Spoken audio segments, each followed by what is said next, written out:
Hello everyone, welcome back to all next exam. तो कैसे आप सब? मैं उम्मीद करता हूँ आप सब बढ़िया होंगे, तंदुरुस्त होंगे। आज की वीडियो में आप सभी का स्वागत है। ये जो प्रैक्टिस वीडियो होने वाली है, इसमें हम पीछे जो एचपी पुलिस एग्जाम में जो कांस्टेबल्स के एग्जाम हुए थे, तो लास्ट ईयर के कुछ हम क्वेश्चंस जो एग्जाम में पूछे गए थे मैथमेटिक्स सेक्शन के, मेनली मैथमेटिक्स के, वो हम डिस्कस करेंगे। ये थोड़ी सीरीज में चलेगी, तो आपको इसमें प्लेलिस्ट बना दी जाएगी। आप वहाँ पर भी चेकआउट कर सकते हैं कि आप एचपी पुलिस में मैथमेटिक्स सेक्शन में कौन कौन से हमने वीडियोस बनाए हैं। ये इसकी वीडियो होने वाली है। इसमें हम प्रीवियस ईयर के क्वेश्चंस को डिस्कस करेंगे बारी बारी से मैथमेटिक्स में, ताकि आने वाले एग्जाम में हम देख सकेंगे किस टाइप्स के क्वेश्चन आपके पूछे जा सकते हैं। मेनली 7 या 8 क्वेश्चंस होते हैं, ज़्यादा डिफिकल्ट भी नहीं कह सकते, उसे ज़्यादा इजी भी नहीं, एवरेज टाइप के क्वेश्चंस होते हैं। अगर आपको कंसेप्ट का पूरा पता है तो आप उन क्वेश्चंस को इजीली कर सकते हैं। तो ये मेनली वीडियो बनाने का मकसद ये है कि आपको ओवरव्यू मिल जाए कि आपका जो मैथमेटिक्स सेक्शन होती है एचपी पुलिस में मेनली, वो किस टाइप के क्वेश्चन आपसे पूछते हैं। तो चलिए जी, शुरू करते हैं आज की वीडियो को बिना किसी टाइम को वेस्ट किए। हमारा जो पहला क्वेश्चन हमारे स्क्रीन पर आ चुका है। क्वेश्चन कहता है कि Ramesh buys 20 kgs of wheat every month for the family. The cost of wheat is increased from rupees 14 per kg to rupees 16 per kg. If Ramesh does not want to increase his expenditure on wheat, then what quantity of wheat should he buy after the price increase? अगर मैं हिंदी में अनुवाद करूं तो simple ये कहा है कि रमेश परिवार के लिए हर महीने 20 किलो गेहूं खरीदता है। गेहूं की कीमत 14 रुपए प्रति किलो से बढ़ाकर 16 रुपए प्रति किलो कर दी गई है। यदि रमेश गेहूं पर अपना खर्च नहीं बढ़ाना चाहता तो मूल्य वृद्धि के बाद उसे कितने मात्रा में गेहूं खरीदने होंगे। अब इसमें बताया गया कि रमेश एक व्यक्ति है, उसने कोई चीज खरीदी, गेहूं खरीदी। यहाँ पे उन्हें बोला कि उन्होंने सबसे पहले 14 कितने रुपए की पड़ी, तो रुपीज 14 पर केजी, मतलब 1 किलोग्राम के उसे 14 रुपए देने पड़ते थे। लेकिन बाद में वो क्या हो गया, वो रुपीज बढ़कर 16 रुपए हो गए पर केजी के। अब उसके पास एक पर्टिकुलर अमाउंट होगी, वो उससे ज्यादा नहीं खर्चेगा। उसे नहीं फर्क पड़ता है कि वो 14 हुए, 16 हुए या फिर 20 हो, कितना भी हो। उसके पास मान लीजिए 1,000 रुपए हैं, तो वो उतने ही खर्चेगा। तो हमसे पूछा है कि उसी अमाउंट में उसे कितना गेहूं खरीदना चाहिए, कितना गेहूं। तो 12.5, 16 kg, 17.5 kg या फिर 16.5 kg हमारे ऑप्शंस हैं। चलिए देखते हैं। तो सबसे पहले हम क्वेश्चन को करेंगे कि पहले उसने कितना खरीदा था। पहले उसने जो खरीदा था रुपीज कितना था, 14 पर केजी था, और उसने 20 केजी का आटा खरीदा था। तो एक्सपेंडिचर उसने कितना खर्चा किया, कितना खर्च किया, एक्सपेंडिचर आप कुछ भी लिख सकते हैं। तो क्या हो सकता है, वो 14 इंटू उसने 20 केजी खरीदा, और इसको गुना करेंगे 14 गुना 2, 28, 280 रुपए उसने पूरे खर्चे। अब पूरा ये 280 रुपए से ही खर्चेगा, चाहे वो 14 हो या फिर 16 हो या 18 हो। अब ये बोल, अब बाद में वो कितना हो गया बढ़कर, रुपीज 16 पर केजी।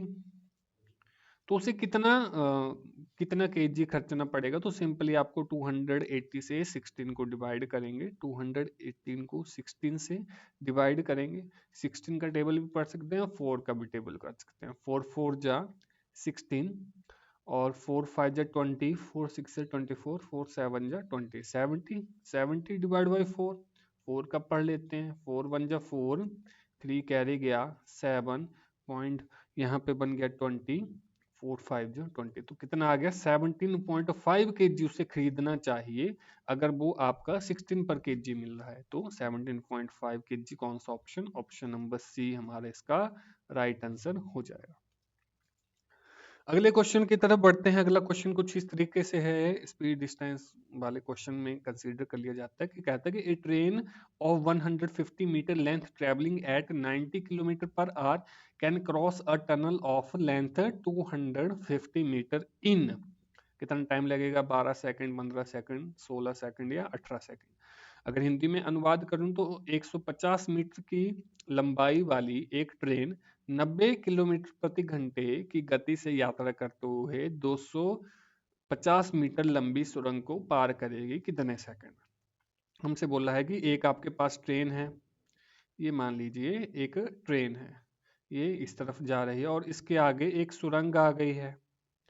अब इस ट्रेन को यहाँ से पूरा निकल गई तो उसको कितने सेकंड लगेंगे, ये हमसे क्वेश्चन पूछा है। तो इसमें ट्रेन की लंबाई और आपकी जो टनल है उसकी लंबाई दोनों ऐड होगी, दोनों सम होंगी, वो आगे हम क्वेश्चंस में करेंगे। लेकिन इसमें सबसे जो इम्पोर्टेंट चीज जो देखने वाली है कि लेंथ ऑफ द ट्रेन आपके पास दी गई है मीटर में। लेंथ ऑफ ट्रेन जो हमें दी गई है वो कितनी दी गई है, 150 मीटर। और उसी तरह लेंथ ऑफ टनल जो हमारे पास दे दी गई है, लेंथ ऑफ टनल कितनी दे दी गई है, 250 मीटर। तो टोटल लेंथ कितनी होगी, अब टोटली यहां से यहां तक पास करेंगे वो, तो टोटल लेंथ हम इनको प्लस कर देंगे। टोटल लेंथ हमारे पास आ गई 150 जमा 250, 15 में 25 हमने ऐड किया 40, 400 मीटर हमारी जो आगे टोटल डिस्टेंस आ गया, टोटल लेंथ आ गई, कुछ मर्जी हम बोल सकते हैं। अब देखिए ये मीटर में चीज आ गई है, लेकिन जो हमें स्पीड दे दी गई है वो कितनी दे दी गई है हमारे पास, 90 किलोमीटर पर आवर। अब इसको 90 किलोमीटर पर आवर से हमें मीटर पर सेकंड, मीटर पर मिनट में बदलना है हमने यहाँ पे। ठीक है जी, किस में बदलना है हमें, मीटर पर, इसमें मिनट में बदलना है। तो हमने जो बैचेज हैं या फिर पुरानी मैथमेटिक्स की वीडियो आप देख सकते हैं कि हमने ये स्पीड वाला करवाया है। जो हमारे पेड बैचेज है उन सभी स्टूडेंट्स को पता होगा कि अगर हम किलोमीटर पर आवर से बदलेंगे चीज को तो हम क्या करते हैं, अगर छोटी यूनिट में बदलेंगे तो 5/18 से क्या कर देंगे हम, मल्टीप्लाई कर देंगे। क्या कर देंगे हम, 5 क्या कर देंगे, मल्टीप्लाई कर देंगे, फिर वो मीटर पर सेकंड में हमारी चीज बदल जाएगी। क्या करेंगे, अब देखिए 90 किलोमीटर पर आवर दिया गया है, 19 इंटू 5/18 करेंगे, 18 का पहाड़ा पड़ेंगे, 5 से जाएगा, 5 5 कितना हो जाएगा, 25 हो जाएगा। ये क्या आ जाएगा हमारे पास, 25 मीटर पर सेकंड हमारे पास ये आ जाएगा। तो हमारे पास 25, हमारे पास क्या आ गई, स्पीड आ गई। स्पीड की वैल्यू कितनी आ गई, 25 आ गई। हमारे पास जो डिस्टेंस हुआ वो टोटल डिस्टेंस कितना आ गया, 400 आ गया, ये हमने यहाँ पे निकाला था। अब हम निकालेंगे टाइम, हमसे कितना पूछा गया है, टाइम। अब टाइम सभी को पता होगा, डिस्टेंस अपॉन स्पीड होता है। डिस्टेंस हमारे पास 400, स्पीड हमारे पास 25। 25 से काटेंगे, एक बार में जाएगा, फिर यहाँ पर 15 फिर आएंगे और 25 से फिर काटेंगे, 6 से 150, कितना आ जाएगा, 16 सेकंड्स हमारे पास आंसर आ जाएगा। 16 सेकंड्स कहाँ था, ऑप्शन नंबर सी जो था वो हमारा राइट आंसर कहलाएगा इस क्वेश्चन का। तो ज्यादा कुछ नहीं था, यूनिट्स थोड़ी सी बदली हुई थी, हमने वो कंसीडर कर लेनी थी और लेंथ हमने प्लस कर देनी थी।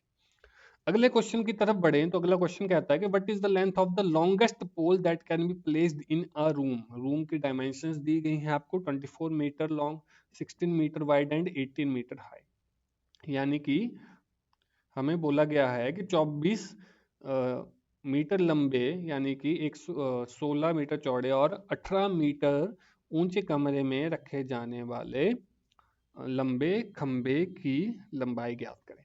अब आपको पता होना चाहिए जी कि आपका रूम होता है वो आपका 3D शेप्स में आता है। मेंसुरेशन का क्वेश्चन बेसिकली ये 3D शेप में आता है, और 3D शेप में आपका रेक्टेंगल नहीं होता है। रेक्टेंगल आपका 2D शेप में आ गया। जो आपका रूम होता है वो कौन सी शेप में होता है, क्यूबाइड शेप में होगा। क्यूब भी हो सकता है अगर आपकी लेंथ ब्रेड्थ हाइट सारी सेम होगी। इसमें लेंथ अलग है, ब्रेड्थ अलग है, हाइट सारी अलग है, तो आपकी शेप जो है क्यूबाइड।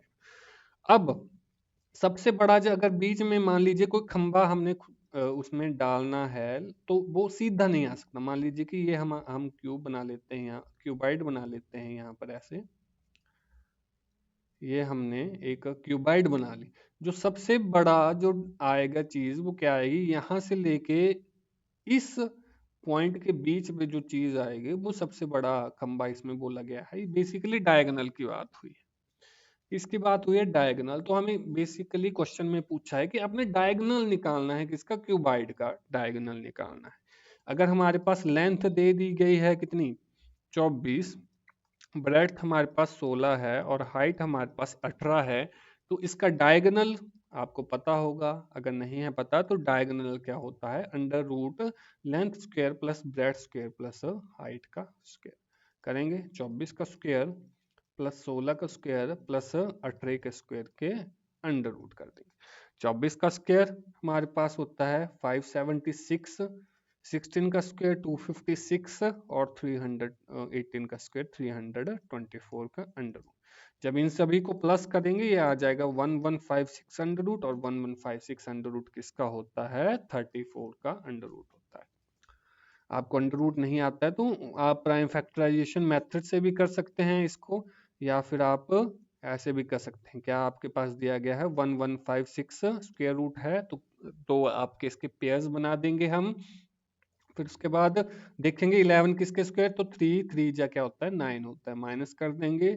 2 आ गया हमारे पास 256, 3 प्लस 3 कितना होगा हमारे पास 6 होगा।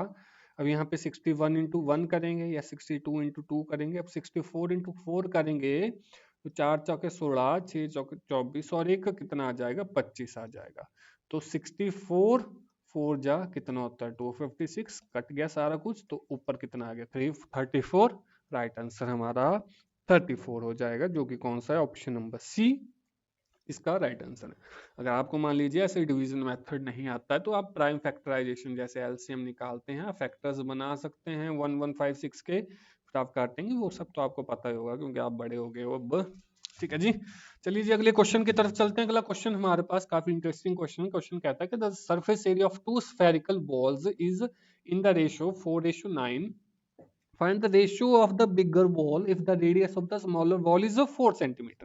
कहा गया है कि दो गोलाकार गेंदों की सतही क्षेत्रफल जो कितना है 4:9 है। बड़ी गेंद की त्रिज्या ज्ञात कीजिए यदि छोटी गेंद की त्रिज्या जो है वो 4 सेंटीमीटर हमारे पास दे दी गई। सरफेस एरिया की बात हो रही है, तो सरफेस एरिया किसकी बात हो रही है, सरफेस एरिया ऑफ स्फीयर की बात हो रही है। जो आपकी बॉल होगी वो स्फीयर शेप में होगी। तो इस क्वेश्चन को करने के लिए आप सभी को पता होना चाहिए कि सरफेस एरिया ऑफ स्फीयर क्या होता है, वो होता है 4πr²। अब हमें दो जो एरिया दे दिए गए हैं उनकी रेशियो दी है, सॉरी एरिया नहीं दिए गए हैं, रेशियो दी है 4:9, और इसको हम 4/9 भी लिख सकते हैं। जो स्फीयर का पहली जो आपकी रेडियस होगी उसको r1 मान लीजिए, और जो दूसरी जो रेडियस होगी उसको r2 मान लीजिए, तो उसका सरफेस एरिया क्या हो जाएगा 4πr²। और इनकी रेशियो अगर कर लें हम तो क्या आ जाएगी 4πr1 का स्क्वायर डिवाइड बाई 4πr2 का स्क्वायर, वो हमारे पास दे गया 4/9 हमारे पास दे दी गई। अब हमें बोला है कि the radius of bigger wall if the radius of smaller wall की जो रेडियस दी गई है 4 सेंटीमीटर दे दी, स्मॉलर जो हमारे पास दे दी गई है उसके 4 सेंटीमीटर। सबसे पहले 4π से 4π काट लेते हैं, r1 का स्क्वायर अपॉन r2 का स्क्वायर इज इक्वल टू 4/9 हमें दे दिया गया है। हमें बोला है जो कि स्मॉलर रेडियस है, स्मॉलर हमारे पास जो रेडियस है वो कितना है 4 सेंटीमीटर है, और स्मॉलर हमने r1 मानना था तो r1 की जगह हम 4 लिख देंगे। 4 का square is equal to r2 का स्क्वायर अपॉन 4/9। बाकी शफलिंग बची है, अब यहाँ पे क्या कर देंगे, इसको यहाँ भेज देंगे, इसको यहाँ भेज देंगे, 4 को नीचे ले जाएंगे। 4 का स्क्वायर कितना हो जाएगा 16 into 9 divide by 4 is equal to r2 का स्क्वायर, यानी कि अब 4 से इसको काट देंगे, 4 चौके 16, 9 3 27, 9 चौके 36 इज इक्वल टू r2 का स्क्वायर आ जाएगा। और हमें पता है 36 किसका स्क्वायर होता है 6 का स्क्वायर, तो 6 का स्क्वायर r2 का स्क्वायर, r2 की वैल्यू हमारे पास कितनी आ जाएगी 6 आ जाएगी। तो कौन सा ऑप्शन, ऑप्शन नंबर सी हमारे पास इसका राइट आंसर हो जाएगा इस क्वेश्चन का। अगले क्वेश्चन की तरफ चलें। अगला क्वेश्चन कहता है fish tank is in the shape of cuboid. Cuboid से रिलेटेड मेंसुरेशन के काफी क्वेश्चन आए हैं, यहाँ पर मेंसुरेशन के हमें क्षेत्रमिति के काफी क्वेश्चन आए हैं। क्वेश्चन कहता है कि fish tank is in the shape of cuboid, Shyam who wants to increase the volume of tank so to have more fish increase length width and height by 10%, 15%, 20% respectively, but is the percentage। अब simple ये हम assumptions पर इस question को करेंगे। अब बोला है कि एक क्यूबाइड की शेप में एक फिश टैंक था। श्याम के पास एक क्यूबाइड की शेप में फिश टैंक था। अब उसमें क्या करना था, उसमें और मछलियां डालनी थी, तो उसको वो उसकी जो लेंथ ब्रेड्थ है हाइट बढ़ानी पड़ी। अब क्वेश्चन में इंटरेस्टिंग ये है कि उसमें ये परसेंटेज में वैल्यू दी गई है। जो उसने लेंथ बढ़ाई वो 10% से ज्यादा बढ़ा दी, उसने जो ब्रेड्थ बढ़ाई वो 15% से ज्यादा बढ़ा दी, और जो हाइट बढ़ाई वो 20% से ज्यादा बढ़ा दी। तो आपने बताना है कि टोटल जो क्यूबाइड की जो अब बड़ा बन गया क्यूबाइड, तो कितने परसेंट की उसमें वृद्धि हुई, हमसे क्वेश्चन में ऐसा पूछा गया है।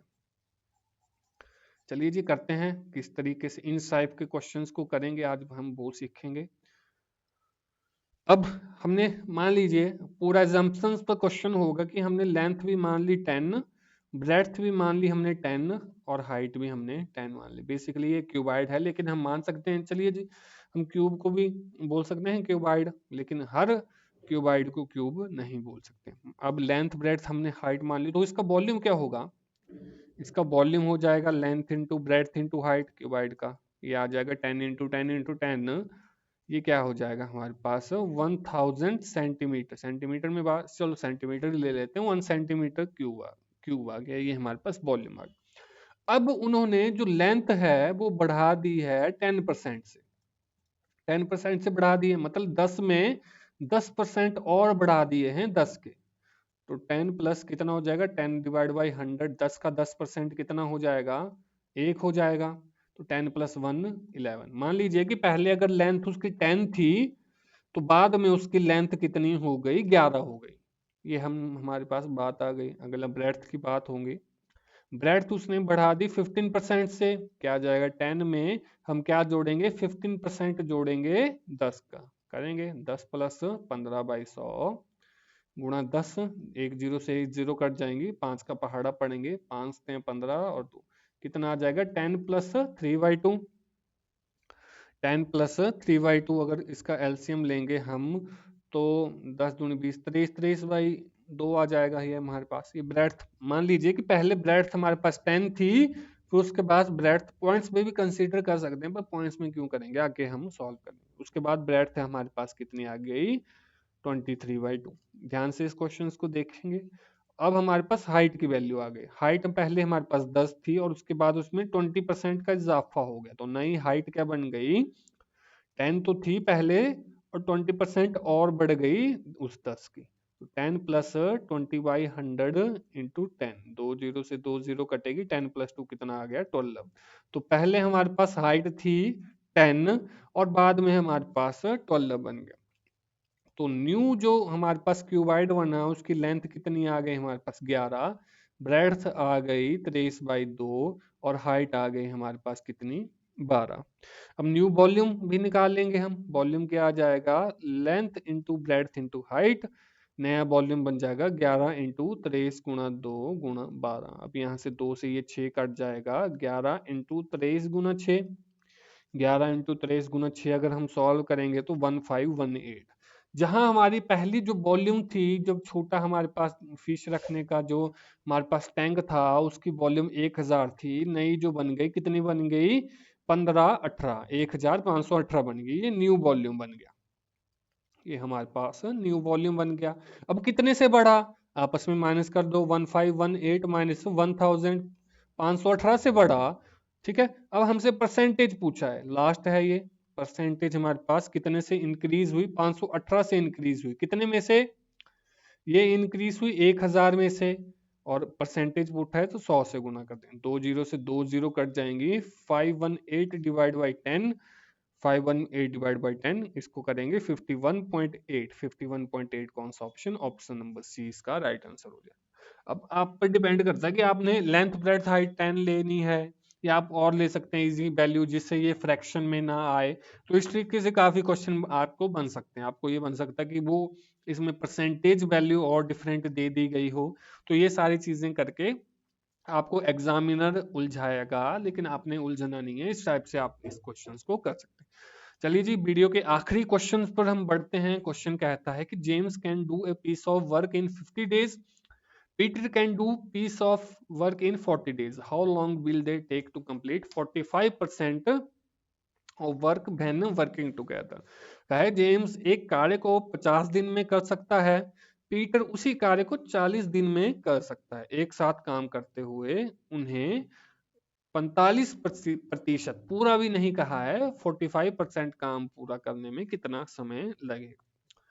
अब ये वर्क और टाइम वाले क्वेश्चंस हैं, अगर ये आपने पहले कभी नहीं पढ़े होंगे तो आपको ये इंपॉर्टेंट है, ये आपको पढ़ना होगा। आपके मेजर मैथमेटिक्स में कहीं ना कहीं से ये क्वेश्चन आपसे पूछ लिया जाएगा। तो शॉर्ट ट्रिक्स होती हैं इसमें। कैसे करेंगे कि जो जेम्स था हमारे पास और दूसरा कौन था, पीटर। जेम्स किसी कार्य को कितने दिन लगाता है पूरा करने में, 50 दिन लगाता है। और उसी कार्य को पूरा करने के लिए जो पीटर था वो 40 दिन लगाता है। अब इसमें क्या करते हैं, हम इसकी एफिशिएंसी निकालते हैं कि एक दिन में वो कितना काम करता है। एक दिन में पहले तो इनका एलसीएम आ जाता है 50 और 40 का। अगर एलसीएम हम निकालेंगे तो 200 आएगा 50 और 40 का। एफिशिएंसी, ये टोटल वर्क आ गया। ये क्या आ गया हमारे पास, टोटल वर्क कितना था, इतना होगा। अब एफिशिएंसीज को डिवाइड करेंगे, 50 को मल्टीप्लाई करेंगे 4 से तो आ जाएगा 200, 40 को मल्टीप्लाई करेंगे कितना 5 से तो हमारे पास आ जाएगा 200। मतलब जो पीटर की एफिशिएंसी थी जो ज्यादा थी। अब एफिशिएंसी मान लीजिए कि अगर आपके कार्य करने की क्षमता ज्यादा होगी तो ऑब्वियसली आपका जो टाइम है वो कम लगेगा। 22 वर्ष होता है ये बेसिकली एक दूसरे से।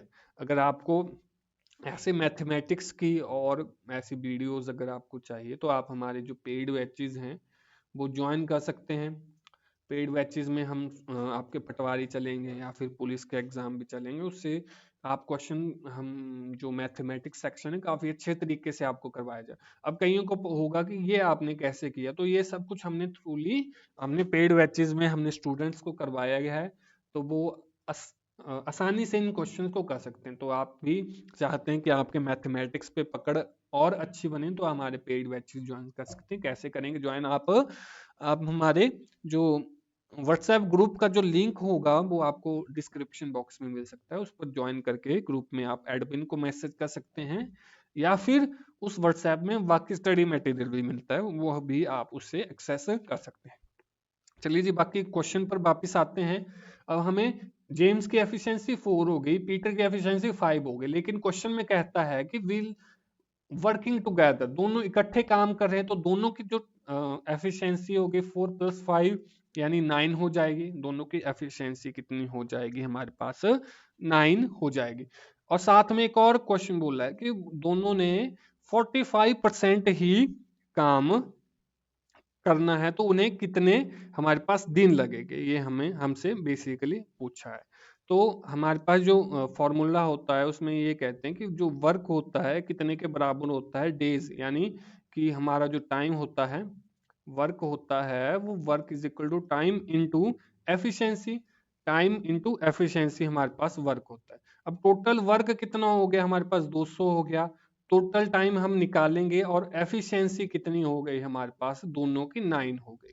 अब ये मल्टीप्लाई हो रहा है तो टोटल टाइम कितने लगेगा, 200 गुना 200 भाग 9 लगेगा, ये टोटल टाइम लगेगा उसको कंप्लीट करने में। लेकिन हमें क्वेश्चन में क्या पूछा है, क्वेश्चन में पूछा है कि 45% ही काम करना है, तो मल्टीप्लाई कर देंगे 45% से, परसेंटेज को हटाएंगे तो मल्टी नीचे डिवाइड 100 हो जाएगा। अब 9 से उड़ाएंगे, 9 5 में जाएगा, 2 0 से 2 0 में जाएगा, 2 × 5 क्या हो जाएगा, 10। तो ये हम दिन निकाल रहे थे तो टोटल दिन उनसे कितने लगे, 10 दिन। तो कौन सा ऑप्शन, ऑप्शन नंबर डी इसमें राइट आंसर हो जाएगा। तो सिंपल सा, अगर आपको ये सारी चीजें पता है कैसे करते हैं और ये आपको फॉर्मूला पता है तो आप इन क्वेश्चन को इजीली कर सकते हैं। ये तो बेसिक सा क्वेश्चन था जो आपका सीधा फॉर्मूले से होगा। इसमें भी अलग अलग टाइप्स के क्वेश्चंस आपको देखने को मिल सकते हैं जो आपको एग्जामिनर डाल सकते हैं। तो आज की वीडियो में तो इतना ही। मैं उम्मीद करता हूँ आज की जो प्रैक्टिस वीडियो आपको जो क्वेश्चन समझाए हैं 7 या 8 कितने भी हुए हैं वो आपको अच्छे से पता लग गए होंगे। अगर आपको पता लग गए तो वीडियो को लाइक कर दें, चैनल को सब्सक्राइब कर दें और आप ये प्लेलिस्ट में देख सकते हैं। बाकी एचपी पुलिस से रिलेटेड आपको स्टडी मटेरियल मिल सकता है अगर आप फ्री में एक्सेस करना चाहेंगे। और आपको पेड बैचेस ज्वाइन करने तो आप एडमिन को मैंने बता दिया आप कैसे कांटेक्ट कर सकते हैं। तो चलिए जी, अलविदा लेते हैं आपसे इस वीडियो से। मिलते हैं आपसे एक और प्रैक्टिस वीडियो में किसी और दिन। तब तक के लिए इजाजत दीजिए। This is Gaurav Sharma signing off. जय हिंद, वंदे मातरम।